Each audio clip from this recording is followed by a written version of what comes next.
सुप्रभात। मैं आप सभी का सरस्वती शिखर चैनल पर तहे दिल से स्वागत करती हूँ। आज के इस वीडियो के अंदर हम डिस्कस करेंगे क्लास 9 के एक इम्पॉर्टेंट चैप्टर जिसका नाम टिश्यू है, उसके कुछ इम्पॉर्टेंट क्वेश्चंस। तो आइए इसे हम जल्दी से शुरू करते हैं। So the first question is what is tissue. आखिर हमारे चैप्टर का नाम ही टिश्यू है, तो हमें कम से कम पता तो होना चाहिए कि टिश्यू क्या है। तो tissues are the group of cells. Cells के ऐसे ग्रुप हैं which are similar in function and structure. मतलब कोई अगर सेल ग्रुप में है और वो एक ही टाइप का फंक्शन परफॉर्म करते हैं और उनका स्ट्रक्चर भी एक जैसा है, तो उसको मैं कहूँगी टिश्यू। तो tissues are the group of cells which are similar in functions and structure. Next question is name 3 types of meristematic tissues. तो हमने चैप्टर के स्टार्टिंग में देखा था कि टिश्यूज दो टाइप के होते हैं। पहला है हमारा परमानेंट टिश्यू और दूसरा है मेरिस्टेमेटिक टिश्यू। परमानेंट टिश्यूज वो टिश्यूज होते हैं जो कि एक टाइम के बाद में मेचोरिटी गेन कर लेते हैं और वो डिवाइड करना छोड़ देते हैं। लेकिन जो मेरिस्टेमेटिक टिश्यूज होते हैं ये डिवाइडिंग टिश्यूज होती हैं, ये डिवाइड होती रहती हैं। और आप कह सकते हैं कि जो मेरिस्टेमेटिक टिश्यूज़ होती हैं वो ही कन्वर्ट हो जाती हैं हमारे किसमें, परमानेंट टिश्यूज़ में। जो सेल्स मेरिस्टेमेटिक टिश्यूज़ हमारी परमानेंट टिश्यूज़ में कन्वर्ट होती हैं उनको हम कहते हैं डिफरेंशिएटेड टिश्यूज़, और उस प्रोसेस को हम कहते हैं डिफरेंशिएशन। और इस क्वेश्चन का आंसर है apical meristem, lateral meristem and intercalary meristem. तो ये 3 टाइप की हमारी मेरिस्टेमेटिक टिश्यूज़ होती हैं। तो एक बार हम देख लेते हैं कि ये प्लांट्स पे होती कहाँ है, मतलब इनका लोकेशन क्या है और इनका फंक्शन क्या है। तो आप इस पिक्चर में देख सकते हैं, ये यहाँ पे मेरिस्टेमेटिक टिश्यूज दिखाई हुई हैं। ये रही हमारी एपिकल मेरिस्टम, ये है इंटरकैलरी मेरिस्टम और है ये लेटरल मेरिस्टम। तो जो एपिकल मेरिस्टम होती है ये हमें कहाँ पे दिखती है, at the tips of the root and the shoot. इसका क्या फंक्शन होता है, it increases the length of the stem and the root. तो स्टेम का मतलब है ये अपवर्ड डायरेक्शन में जो प्लांट की ग्रोथ होती है वो एपिकल मेरिस्टेमेटिक टिश्यूज की वजह से होती है। उसके बाद में ये हमारी सेकंड है इंटरकैलरी मेरिस्टम। ये मेरिस्टेमेटिक टिश्यूज जो होती हैं ये these are seen near the internodes. अब इंटरनोड्स क्या होते हैं, इंटरनोड्स वो होते हैं जो कि जहाँ से एक स्टेम में से एक ब्रांच जारी होती है, तो वो जो एक इंटरसेक्शन का पॉइंट होता है वो हमारा होता है इंटरनोड्स। तो जो इंटरकैलरी मेरिस्टेमेटिक टिश्यूज होती हैं वो इंटरनोड्स के पास में मिलती हैं और इनका जो फंक्शन होता है वो होता है इन ब्रांचेस की लेंथ को इंक्रीज करना। और third is lateral meristem. Lateral meristem कहाँ मिलती है, द गर्थ ऑफ स्टेम और root increases due to this. Girth का जो मतलब है ना वो है स्टेम की डायमीटर से। तो इससे हम समझ सकते हैं कि ये जो टिश्यूज होती हैं स्टेम में मिलती हैं और इसका जो फंक्शन होता है कि पेड़ की चौड़ाई को इंक्रीज करना। गर्थ, गर्थ का मतलब उसके डायमीटर से आप समझ सकते हो या स्टेम समझ सकते हो। और इसकी जो रूट्स होती हैं उनको इंक्रीज करने का काम किसका होता है, लेटरल मेरिस्टम का। Moving ahead, third question is name 3 types of simple permanent tissue. मैंने आपको बताया था कि टिश्यूज दो टाइप की हैं, परमानेंट और एक हमारी मेरिस्टेमेटिक। अभी परमानेंट टिश्यूज भी हमारे दो टाइप की होती हैं। कौन सी, एक होती है सिंपल और एक होती है कॉम्प्लेक्स। तो सिंपल परमानेंट टिश्यूज हमारे कितने टाइप्स की हैं, 3 टाइप्स की हैं। क्या नाम है उनका, एक का नाम है पेरेन्काइमा, एक का है कोलेनकाइमा और एक है का नाम है स्क्लेरेन्काइमा। तो एक बार हम देख लेते हैं ये दिखती कैसे हैं। तो पेरेन्काइमा का आपको यहाँ पे दिखाया गया है कि वो दिखती कैसे है। यहाँ पे आप देख सकते हो जो डार्क स्पॉट्स हैं ये न्यूक्लियस हैं। और क्योंकि पेरेन्काइमा में कहाँ मिलता है, प्लांट्स के अंदर मिलता है, तो इसलिए यहाँ पे सेल वॉल भी है। बाकी जो अदर कंपोनेंट्स होते हैं एक सेल के, साइटोप्लाज्म और वैक्यूल्स वगैरह आप यहाँ पे देख सकते हैं। पेरेन्काइमा का एक फीचर ये भी होता है कि इनके बीच में इंटरसेलुलर स्पेसेस बहुत ज़्यादा होते हैं, क्योंकि ये बहुत ही लूजली अटैच्ड रहते हैं। इसलिए पेरेन्काइमा के बीच में आप यहाँ पे देख सकते हैं कि कितने बड़े बड़े इंटरसेलुलर स्पेसेस हैं। This is a figure of collenchyma. तो आप देख सकते हैं यहाँ पे कोलेनकाइमा का एक फीचर होता है कि उसके कॉर्नर्स बहुत ही ज़्यादा थिक रहते हैं। तो आप देख सकते हैं पिक्चर में कि वो किस तरीके से थिक रहते हैं। उसके बाद में यहाँ पे आपको बड़े बड़े वैक्यूल्स दिखेंगे। और अब ये भी क्योंकि है ना फिर से प्लांट्स के अंदर मिलते हैं, तो इसके अंदर भी सेल वॉल है और प्रोटोप्लाज्म जो कि एक सेल कंपोनेंट है। This is the figure of sclerenchyma, आप यहाँ पे देख सकते हैं।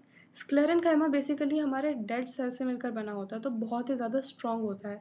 अगर आप किसी मैच्योर्ड प्लांट को देखेंगे तो जो उसकी बार्क होती है ना, वो किससे बनी होती है? स्क्लेरेनकाइमा से, क्योंकि उसकी वो बार्क डेड सेल से बनी होती है, कॉर्क से बनी होती है। तो आप यहाँ पे इसका फिगर देख सकते हैं, आप देख रहे होंगे यहाँ पे इरेगुलर थिक है यहाँ पे, कहीं कहीं ज़्यादा थिक है, कहीं कम थिक है। तो ये सारी चीज़ें इरेगुलर थिकनिंग हमें यहाँ पे दिखती है, किसमें? स्क्लेरेनकाइमा में। बाकी आप यहाँ देख सकते हैं, आपको ट्रांसफर सेक्शन दिया गया है और लॉन्गिट्यूडनल सेक्शन दिया गया है। Now next question is name complex permanent tissues. मैंने आपको पहले बताया था परमानेंट टिश्यूज हमारे दो तरीके के हैं, सिंपल और कॉम्प्लेक्स। तो अभी हमने पहले सिंपल के बारे में पढ़ा, कौन कौन से होते हैं? पेरेन्काइमा, कोलेनकाइमा और स्क्लेरेन्काइमा। हमारे कॉम्प्लेक्स कौन से हैं? Xylem and phloem. और ये कहाँ पे मिलते हैं? ये हमको मिलते हैं प्लांट्स के अंदर। और इनका दूसरा नाम क्या है? इनको हम कंडक्टिव टिश्यूज भी कहते हैं, या फिर कह सकते हैं वस्क्यूलर टिश्यूज, या फिर वस्कुलर बंडल। तो आपने देखा कि इन दोनों को, जिनका नाम कॉम्प्लेक्स परमानेंट टिश्यूज है, तीन और नाम से जाना जाता है, vascular bundles, vascular tissues and conducting tissues. और ये किसके अंदर मिलता है? ये मिलता है हमको प्लांट्स के अंदर। यहाँ पे आप देख सकते हैं जाइलम, जाइलम कुछ इस तरीके से दिखता है और फ्लोएम कुछ इस तरीके से दिखता है। यहाँ पे हमसे पूछा गया है what are the functions of simple permanent tissues. Functions of simple permanent tissues हमें बताना है, जो कि हमने पहले देखा था, पेरेन्काइमा, कोलेनकाइमा और स्क्लेरेन्काइमा। तो पेरेन्काइमा का क्या फंक्शंस है? इसका मेन फंक्शन है फूड को स्टोर करने का। कोलेनकाइमा का क्या फंक्शन है? It provides strength and mechanical support. और स्क्लेरेन्काइमा का क्या मतलब है? इसका फंक्शन है प्रोवाइड हार्डनेस एंड स्टिफनेस। अब ये हार्डनेस और स्टिफनेस क्यों देता है? क्योंकि ये बना होता है डेड सेल से। तो आई होप आपको क्लियर हुआ होगा कि इन सिंपल परमानेंट टिश्यूज के फंक्शंस क्या हैं। Next question is right the components of phloem and xylem. Phloem और जाइलम के हमको कंपोनेंट्स लिखने हैं। तो सबसे पहले ये जो हमारा जाइलम है, अभी जैसे कि हमारी बॉडी, हम अपनी बॉडी को बॉडी कहते हैं, लेकिन वो बना होता है बॉडी पार्ट से। उसी तरीके से जाइलम को जाइलम कौन बनाता है? जाइलम को जाइलम बनाता है xylem fibre, xylem parenchyma, tracheids and vessels. जैसे कि मैंने आपको पहली फोटो में दिखाया था, जब मैंने आपको बताया था कि कॉम्प्लेक्स परमानेंट टिश्यूज के नाम बताओ, तो मैंने जाइलम और फ्लोएम बताया था। तो उसके अंदर जो फोटो आई थी ट्रैकीड्स एंड वेसल्स की, वो यही है, xylem fibre, xylem parenchyma, tracheids and vessels. और फ्लोएम को फ्लोएम कौन बनाता है? वो बनाता है sieve tubes, sieve cells, companion cells, phloem parenchyma and phloem fibre. Next question is name the different types of connective tissues. अब हमको different types of connective tissue बताने हैं। कितने टाइप्स के? बहुत टाइप के हैं, आप यहाँ पे देख सकते हैं। पहला हमारा ब्लड है, bone, ligament, tendon, cartilage, areolar and adipose. अब आपको इन सब के फंक्शंस भी पता होने चाहिए और इनके कंपोनेंट्स भी पता होने चाहिए, इनके अंदर है क्या। अब जैसे कि ब्लड है, ब्लड के अंदर बहुत सारी चीज़ें हैं, उसके बहुत सारे कंपोनेंट्स हैं, प्लाज्मा, प्लेटलेट्स, आरबीसी, डब्ल्यूबीसी। इनके फंक्शंस क्या हैं? बोन, बोन क्या है? बोन की वजह से ही तो हमारा शरीर बना हुआ है, एक स्ट्रक्चर है जिसकी वजह से हम चलते हैं, चल पाते हैं, बैठ पाते हैं, हमारी बॉडी स्टिफ है। अब बोन के अंदर आपको पता होगा कि हम बोन से बने हुए हैं, तो बोन को दूसरी बोन से कैसे अटैच किया जाता है? तो बोन और दो, मतलब दो बोन्स आपस में अटैच होती हैं लिगामेंट्स की वजह से, और एक बोन और एक मसल अटैच होती है टेंडन्स की वजह से। तो लिगामेंट और टेंडन भी हमारे कनेक्टिव टिश्यूज हो गए। कार्टिलेज क्या फंक्शन करता है? तो कार्टिलेज का फंक्शन है कि बोन्स के एंड्स को सॉफ्ट बनाता है, so that bones can easily attach with each other. Areolar tissues क्या क्या काम है? एरियोलर टिश्यू का ना मेन फंक्शन है कि कोई भी अगर टिश्यू में सेल डेड हो चुका है, इंजर हो चुका है, तो वहाँ जाके उस सेल को रीप्लेस करना है, तो कौन करेगा? वो एरियोलर टिश्यू करेगा। और एडिपोज टिश्यू का क्या फंक्शन है? एडिपोज टिश्यू हमारा फैट स्टोरेज का काम करता है। तो ये हमारे कुछ फंक्शंस है कुछ कनेक्टिव टिश्यूज के। Next question is right the features of striated, unstriated and cardiac muscles. ये तो बहुत इंपॉर्टेंट क्वेश्चन है। अब आपको हमने पढ़ा था कि मसल्स 3 टाइप की होती हैं, स्ट्रेटेड, कार्डियक और अनस्ट्रेटेड मसल्स। तो इन सब के फीचर्स हमको याद ज़रूर करने हैं।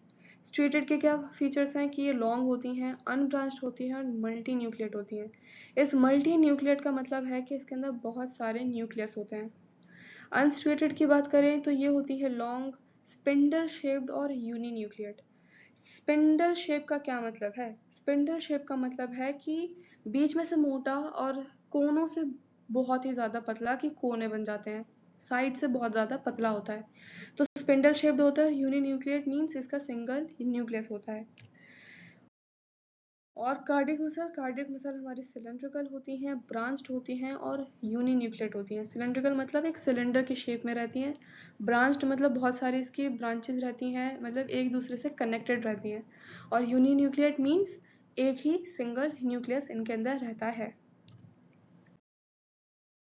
अब एक क्वेश्चन यहाँ पे आता है कि right the differences between striated, unstriated and cardiac muscle. तो फिर अगर ऐसा डिफरेंस आता है तो आपको सबसे पहले बॉक्सेस बनाने हैं और बॉक्सेस के अंदर उनके वही फीचर्स लिखना है कि स्ट्रेटेड में ऐसा रहता है, अनस्ट्रेटेड में ऐसा रहता है, कार्डियक में ऐसा रहता है। तो ये सारी फीचर्स लिखोगे तो वो हमारा डिफरेंसेस होता है। तो इस तरीके से आप इस क्वेश्चन को लिख सकते हैं। Next question is what is a nerve impulse. आपने सुना होगा, अभी आपने देखा होगा कि नर्व इम्पल्स क्या है।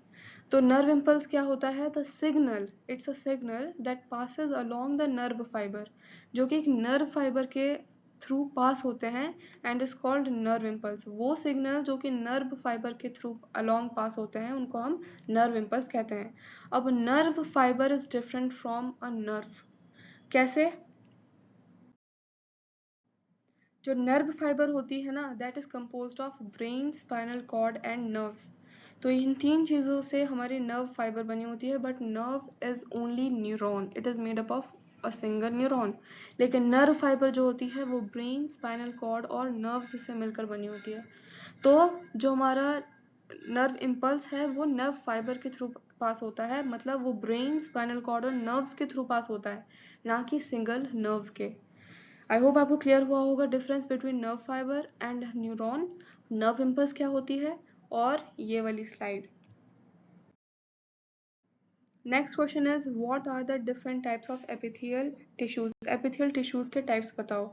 तो बहुत टाइप्स की होती हैं, squamous, stratified squamous, cuboidal, columnar and ciliated columnar tissues. अब एक बार हम इनकी फोटो देखते हैं। अब आप यहाँ पे देख सकते हैं कि यहाँ पे स्क्वेमस सेल है। अब स्क्वेमस सेल क्या होता है? तो बेसिकली एक single layer of cell is known as squamous cell. और आप ये जो नीचे ग्रे ग्रे देख रहे हैं, ये है हमारी बेसमेंट मेम्ब्रेन, जिसके ऊपर ये सारे सेल्स रखे गए हैं। देन आप यहाँ देख रहे हैं क्यूबॉइडल सेल्स। अब क्यूबॉइडल सेल्स का नाम ऐसा क्यों रखा है? ऐसा इसलिए रखा गया है क्योंकि आप देख सकते हैं जो सेल्स की शेप है वो क्यूब और क्यूबॉइड से मिलते जुलते हैं, इसलिए on the basis of shape इन सेल का नाम रख दिया गया है क्यूबॉइडल सेल्स। और यहाँ पे आप देख सकते हैं ये वाली टिश्यू भी किसके ऊपर है? बेसमेंट मेम्ब्रेन के ऊपर है। Then we have columnar cells. अब कोलमनार सेल्स में क्या दिख रहा है? ये भी again on the basis of shape, क्योंकि थोड़े कॉलम के जैसे दिख रहे हैं, थोड़े सिलेंडर की जैसा है, पिलर की जैसा शेप है, लंबे लंबे से हैं, सिलेंड्रिकल हैं, इसलिए इनका नाम रख दिया है कोलमनार सेल्स। और जब इन्हीं सिलेंड्रिकल या फिर पिलर लाइक सेल्स के ऊपर ऐसे टाइप के सीलिया आ जाते हैं, इसलिए इनका नाम पड़ जाता है सीलिएटेड कोलमनार सेल्स, या फिर सिंपल सीलिएटेड सेल्स भी हम इसको कह सकते हैं। अब जो हमारा स्ट्रिएटेड सेल्स होते हैं वो कैसे होते हैं? स्ट्रिएटेड सेल्स हमारे होते हैं सिंपल स्क्वेमस का एक अपग्रेडेड वर्जन आप कह सकते हैं। स्क्वेमस, सिंपल स्क्वेमस जो रहता है वो एक सिंगल लेयर ऑफ सेल से बना होता है, लेकिन जब यही लेयर्स ऑफ सेल आपस में अटैच होने लग जाते हैं, लेयर्स बना लेते हैं, पैटर्न फॉर्म कर देते हैं, तो उसको हम कहते हैं स्ट्रेटिफाइड स्क्वेमस। तो आपको पता चल गया होगा हमारे कितने टाइप्स के एपिथेलियल टिश्यूज हैं, और उनकी इमेजेस से आपको क्लियर हुआ होगा कि ये दिखती कैसे हैं। Next question is which tissue stores fat in them.